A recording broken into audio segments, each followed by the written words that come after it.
जब भी भारत के अंतर्राष्ट्रीय संबंधों के बारे में बात होती है, हम पश्चिमी ताकतें या पूर्वी ताकतों के बारे में बात करते हैं, या हम रूस के बारे में बात करेंगे या अफ्रीकन देशों के बारे में बात करेंगे।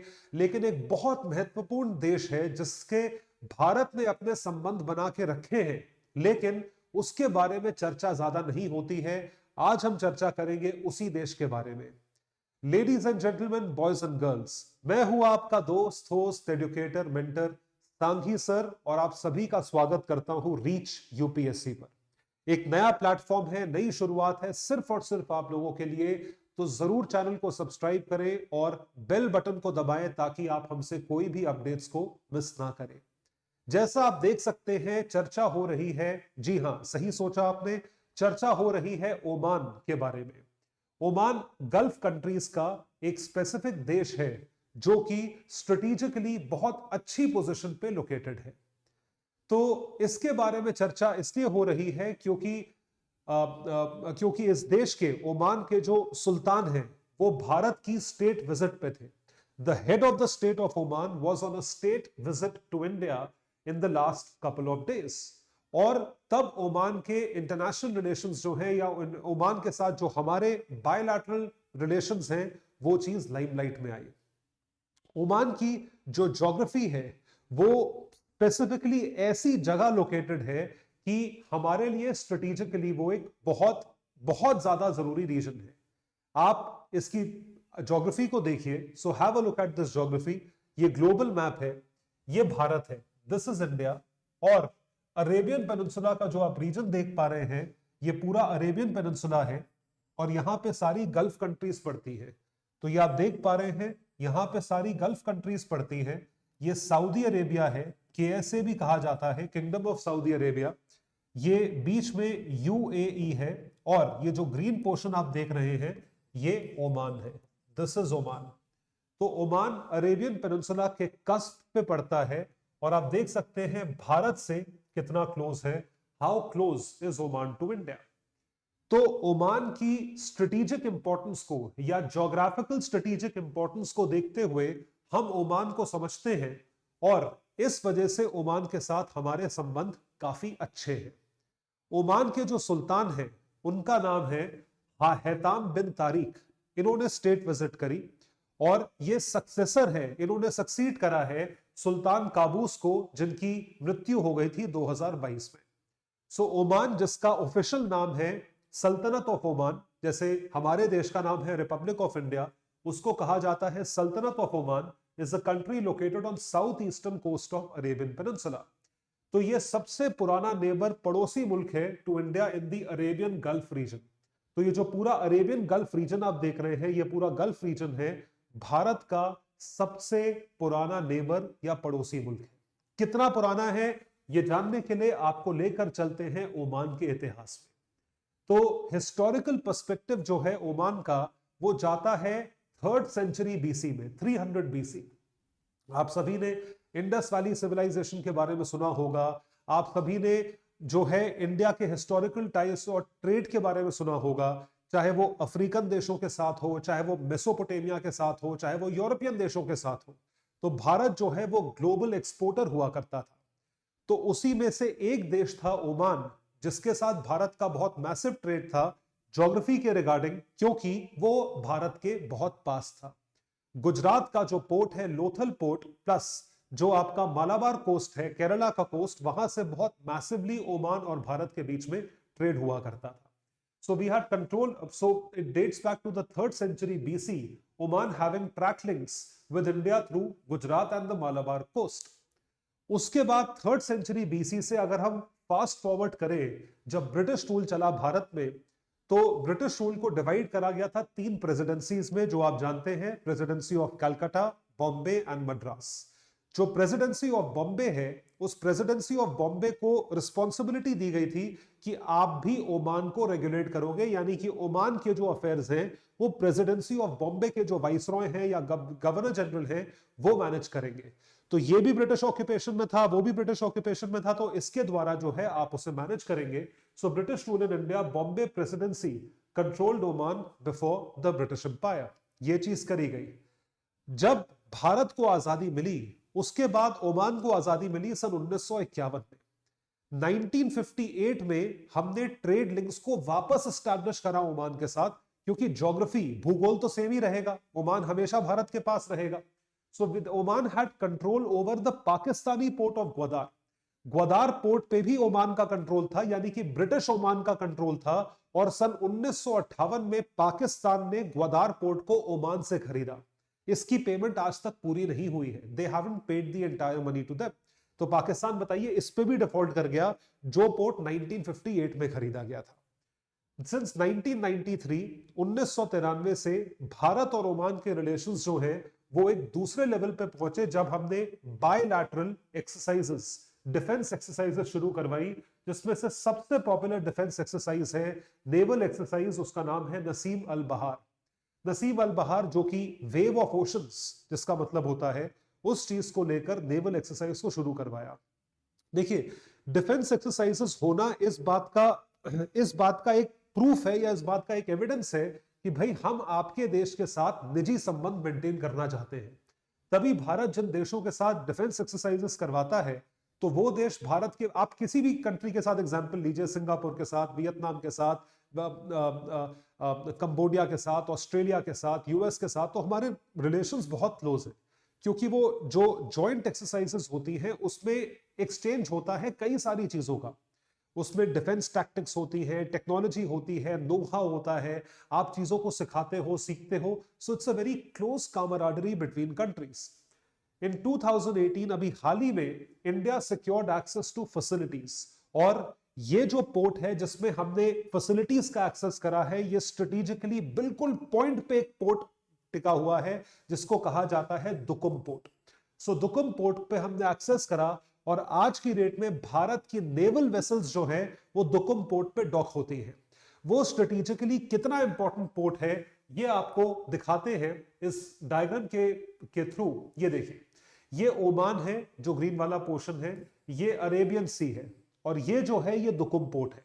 अब आप सोच के देखिए, अगर अरेबियन सी में भारत को किसी तरह की दिक्कत होती है, या कोई सिक्योरिटी ब्रीच होता है, या किसी भी तरीके की भारत की शिप जो है अगर किसी प्रॉब्लम में आती है, किसी दिक्कत में आती है, चाहे पायरेसी के रिगार्डिंग, चाहे ब्लॉकेज के रिगार्डिंग, तो दुकुम पोर्ट पे जो हमारे नेवल वेसल्स और हमारे एयरफोर्स के हेलीकॉप्टर स्टेशन है, वो इंस्टेंटली जो है रवाना हो जाएंगे भारत के ट्रेड को प्रोटेक्ट करने के लिए, भारत के शिप्स को प्रोटेक्ट करने के लिए। इस वजह से ये स्ट्रेटेजिकली बहुत इंपॉर्टेंट है। और हम इसी वजह से आते हैं और आपको ये बताते हैं कि ओमान जैसे देश की भारत के लिए क्या इंपॉर्टेंस है, भारत के लिए वो चीज इतनी स्ट्रेटेजिकली इंपॉर्टेंट क्यों है। ओमानी पोर्ट जो है, जो उसके पोर्ट्स हैं, ये सिर्फ और सिर्फ दुकुम पोर्ट या अरेबियन सी या नेशनल सिक्योरिटी के लिए इंपॉर्टेंट नहीं है, ये इंपॉर्टेंट है ऑयल डिप्लोमेसी के लिए। ऑयल डिप्लोमेसी अगर आप देखें तो ज्योग्राफी को समझना बहुत जरूरी है ओमान की, क्योंकि इसकी जो ज्योग्राफी है वो इस तरीके से है कि ओमान का पूरी टेरिटरी, जो ये आप रेड डॉटेड लाइन देख रहे हैं, ये ओमान की टेरिटरी है। इसके ऊपर यूएई है, यूनाइटेड अरब एमिरेट्स, जो यहां तक आता है। और ये जो टॉप का पोर्शन आप देख रहे हैं, ये जो पोर्शन आप देख रहे हैं, सिर्फ इतना पोर्शन ओमान की एडमिनिस्ट्रेशन में है। So this territory is also with Oman, it is administered by Oman. मतलब ये ओमान से लगा हुआ नहीं है ज्योग्राफिकली, यूएई के ऊपर है, लेकिन ओमान एडमिनिस्टर करता है, ओमान की कंट्री की टेरिटरी में आता है। जैसे अलास्का जो है वो यूएस की टेरिटरी में आता है, लेकिन अलास्का बिल्कुल अलग है, यूएस से कोई डायरेक्ट लिंक है ही नहीं। अगर कनाडा यूएस की लड़ाई हो जाए तो आपको फ्लाइट पकड़ के अलास्का जाना पड़ेगा, सेम चीज यहां पर भी है। तो जब हम इसके बारे में बात करते हैं, तो ये जो क्लोज आप स्ट्रेट देख रहे हो, इस गल्फ में जाने का, इस बे में जाने का, ये स्ट्रेट ऑफ हॉर्मुज कहलाता है। This is called as strait of Hormuz. ये देखिए, इसको स्ट्रेट ऑफ हॉर्मुज कहते हैं। और ये जो पोर्शन आप देख रहे हैं, this is controlled by Oman, ये ओमान कंट्रोल करता है। तो आप ये ध्यान रखें, अगर गल्फ में किसी देश के साथ लड़ाई हो या किसी देश के साथ भारत की अनबन हो, तो स्ट्रेट ऑफ हॉर्मुज को बंद किया जा सकता है, या भारत के शिप्स को यहां पे रोका जा सकता है, ताकि हमारा ट्रेड खत्म हो जाए। स्ट्रेट ऑफ हॉर्मुज को चोक करा जा सकता है पूरी दुनिया का, या पूरे एटलीस्ट एशियन पार्ट का तेल बंद करने के लिए। इस वजह से ओमान हमारे लिए स्ट्रेटेजिकली इंपॉर्टेंट है। हमारे लिए क्या, ईस्टर्न एशिया में और एशियन देशों में हर कंट्री के लिए ही ओमान इंपॉर्टेंट है, which is why India has maintained close ties with a country like Oman because of its location.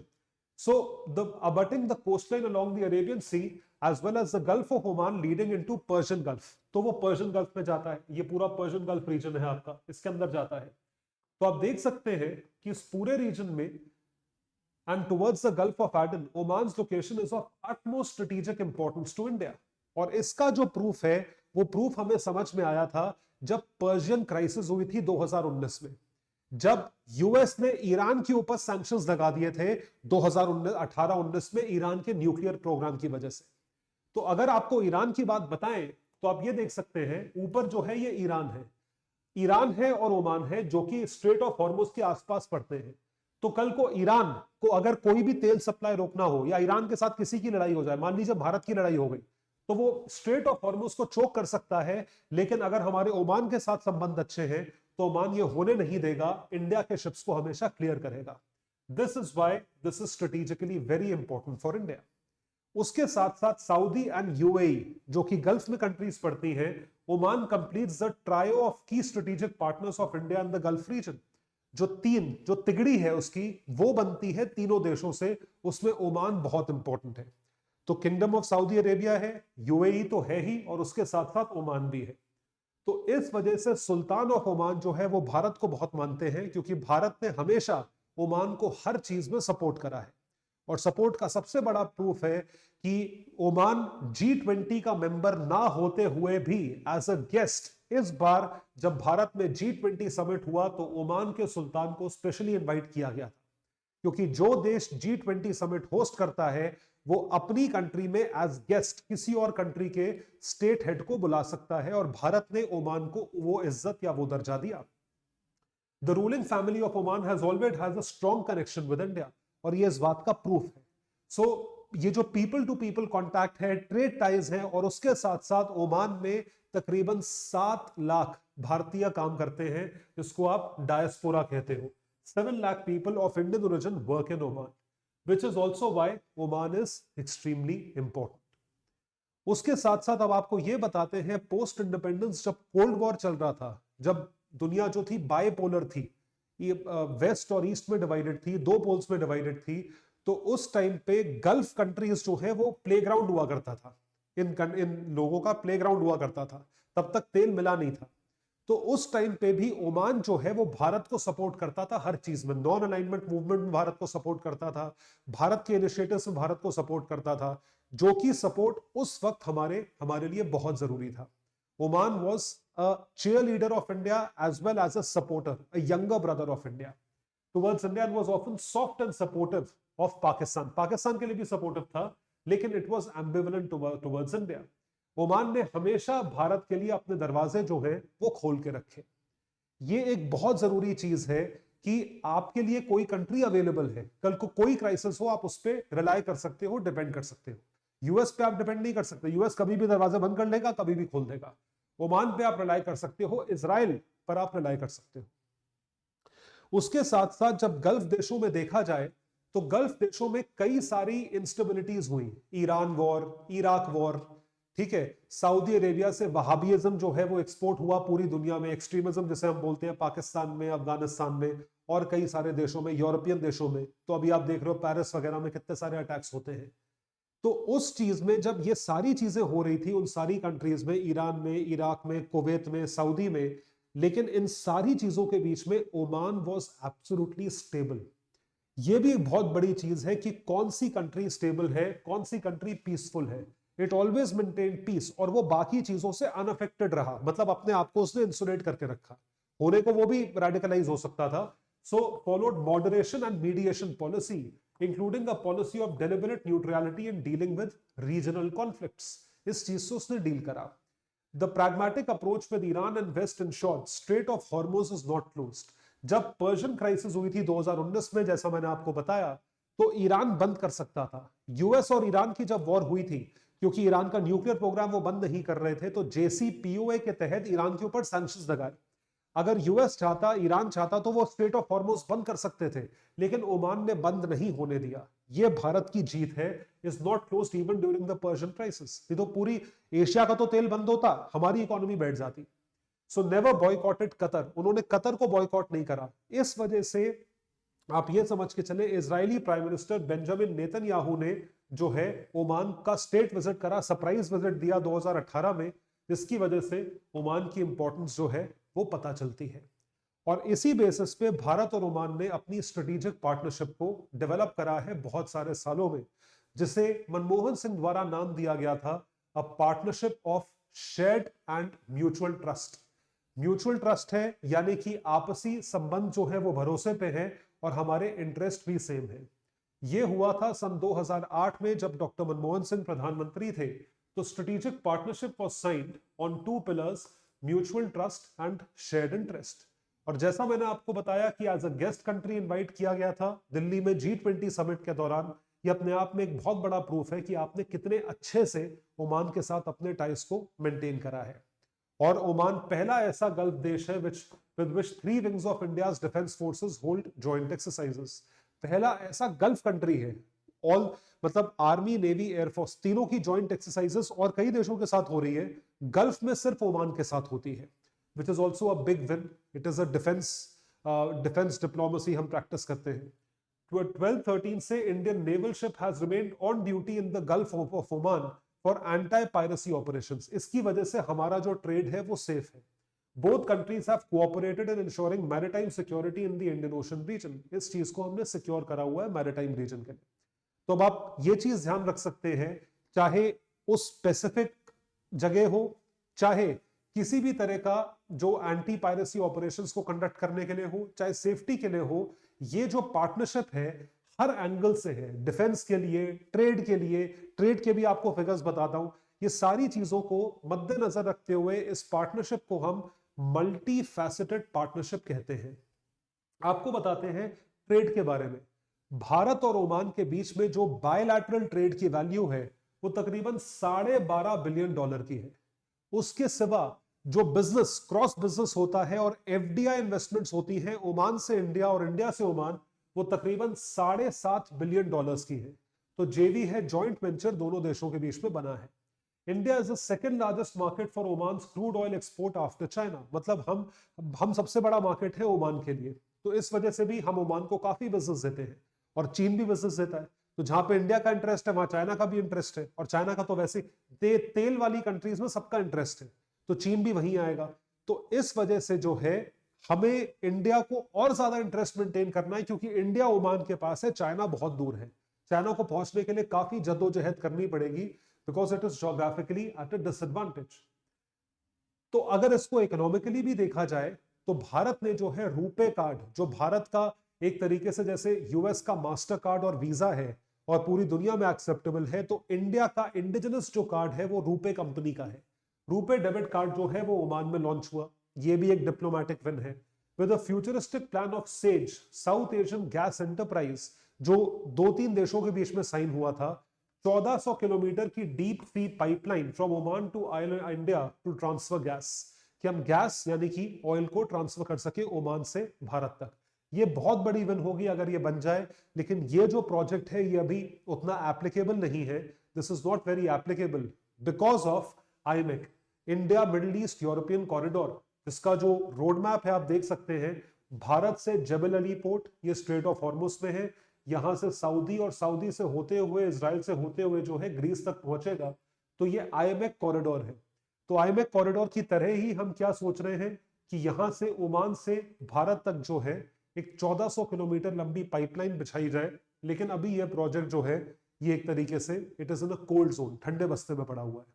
सो ये जो प्रोजेक्ट्स अगर होते हैं, आईमेक भी चलो होता है, ये बहुत बड़ा पोटेंशियल दोनों देशों के बीच में अनलॉक करेंगे and can serve the bridge to both the regions. दोनों कंट्रीज को एक दूसरे का फायदा होगा और ऑटोमेटिकली इसका जो फायदा है वो दोनों कंट्रीज को मजबूर करेगा कि आप इसको और आगे बढ़ाएं। You should take the partnership even forward.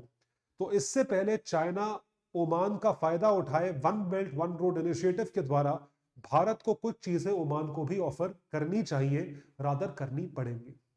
आइए देखते हैं आगे चल के भारत ओमान के बीच में जो संबंध है वो किस तरीके से टर्न लेते हैं, किस तरीके से रुख बदलते हैं। देखते रहिए रीच यूपीएससी को। Thank you so much, bye everyone, take care and all the best.